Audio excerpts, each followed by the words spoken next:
জনস্বাস্থ্য কারিগরি বিভাগ কিংবা পৌর নিগম দুই দপ্তরেরই জলের সংযোগ রয়েছে, কিন্তু জল আসে না।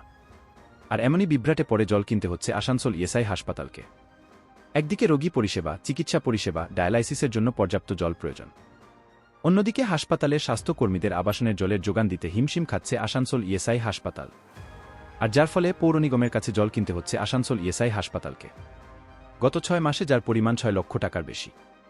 এই টাকা চিকিৎসা খাতে ব্যবহৃত হলে রোগীরা আরও ভালো পরিষেবা পেত বলে দাবি করছেন আসানসোল ইএসআই হাসপাতালের সুপার অতনু ভদ্র। জলের যে পরিমাণ জল আমাদের এই হাসপাতাল পরিষেবা এবং ক্যাম্পাস প্রয়োজন, তার থেকে গত 1 বছর ধরেই আমরা বিভিন্ন সময় বিভিন্ন স্ট্রেচে জলের সমস্যা দেখা দিচ্ছে।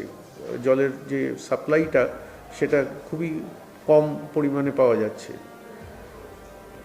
তো সেইটা নিয়ে চিঠিপত্র এবং অনেকের সাহায্য আমরা নিয়েছি এবং গত বছরই এটা যখন এই সমস্যাটা খুব অ্যাকিউট হয় গরমকালের সময়, তখন আমরা এই জলের জন্য আবার একটি বাড়তি পাইপলাইন আসানসোল কর্পোরেশন থেকে নিই। এর আগে একটা পাবলিক হেলথ ইঞ্জিনিয়ারিং থেকে পাইপলাইন আছে, যেটা থেকে আমাদের মেন রিজার্ভারে আসে, এবং গত বছর আমরা একটা ডিপ টিউবওয়েলও বসাই। কিন্তু আপনারা জানেন এই অঞ্চলে জলের যে গ্রাউন্ড ওয়াটার লেভেল সেটা অনেক নিচে এবং সেটা থেকে জল পাওয়া সাপ্লাইটা খুব ভালো নয়। এবং প্রায় গত 6 মাসে 6 লাখ টাকার জল আমাদের কিনতে হয়েছে কর্পোরেশনের কাছ থেকে। ট্যাঙ্কারে করে সেই জল আনা হচ্ছে এবং দেওয়া হচ্ছে। এটা একটা হাসপাতাল পরিষেবার ওপর একটা প্রবল চাপ সৃষ্টি হচ্ছে। প্রথম কথা, যে টাকা পয়সাটা দিয়ে আমরা রোগী পরিষেবা বাড়াতে পারতাম তার একটা ব্যবহার হয়ে যাচ্ছে জলের জন্য।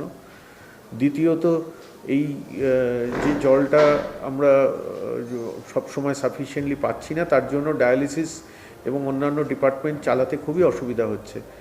তার কথায় দীর্ঘ 1 বছর ধরে বিভিন্নভাবে জলের সমস্যা চলছে এসআই হাসপাতালে। হাসপাতাল সূত্রে জানা গিয়েছে প্রতিদিন 12,000 লিটার জল লাগে ডায়ালিসিস বিভাগে। এছাড়াও হাসপাতালের অন্যান্য বিভাগ রোগীদের পানীয় জল, শৌচাগারের ব্যবহারের জন্য জল। কারণ হিসেবে জানা গেছে ইএসআই হাসপাতালে জনস্বাস্থ্য কারিগরি দপ্তরের যে লাইন এসেছে সেই লাইনের প্রচুর পরিমাণে অবৈধ সংযোগ হয়েছে, যার ফলে জল এসে পৌঁছাচ্ছে না ইএসআই হাসপাতাল পর্যন্ত। আসানসোল পৌর নিগমের চেয়ারম্যান অমরনাথ চট্টোপাধ্যায় জানিয়েছেন খুব দ্রুত এই সমস্যার সমাধানের চেষ্টা চলছে। না, পৌর নিগম তো চেষ্টা করছে। দেখুন, আমাদের কাছে যারা জানাচ্ছে আমরা সঙ্গে সঙ্গে উপযুক্ত ব্যবস্থা গ্রহণ করছি, কিন্তু ওই জায়গাটা পিএইচই দপ্তরের। তো পিএইচই দপ্তরের উচিত হচ্ছে এখানে বারবার একটা আলাদা রকমভাবে ইনিশিয়েটিভ নেওয়া, যেহেতু এটা হাসপাতাল। তো আপনারা জানালেন, আপনাদের মাধ্যমে আমরাও পিএইচিকে জানাবো পৌর নিগমের মাধ্যমে। তো পৌর নিগম চেষ্টা করছে, সামনে গরম আসছে যাতে আর জলকষ্ট না হয়, সংকট যাতে না বাড়ে, সেই জন্য পৌর নিগম চেষ্টা করছে যত তাড়াতাড়ি সম্ভব সেখানে পানীয় জলের সমস্যাটাকে মিটিয়ে দেওয়া। ধরুন, কল্যাণীশ্বর থেকে যে পাইপলাইন পিএইচির আসছে তাদের কমসে কম ওখানে কয়েক হাজার পাইপলাইন লিকেজ আছে মেন রাইজিং মেল থেকে। তো আমরা কাটছি, আবার লাগিয়ে দিচ্ছি, আবার কাটছে, পুলিশ কাটছে, পুলিশের সঙ্গে যাচ্ছি। তো সেরকমভাবে আমরা তো চেষ্টা করছিলাম যে যাতে সমস্যাটা মিটে যায়। অন্যদিকে জনস্বাস্থ্য কারিগরি দপ্তরের পক্ষ থেকেও নতুন করে একটি বাজেট তৈরি করে হাসপাতাল কর্তৃপক্ষের কাছে দেওয়া হয়েছে যাতে এই সমস্যার স্থায়ী সমাধান হয়।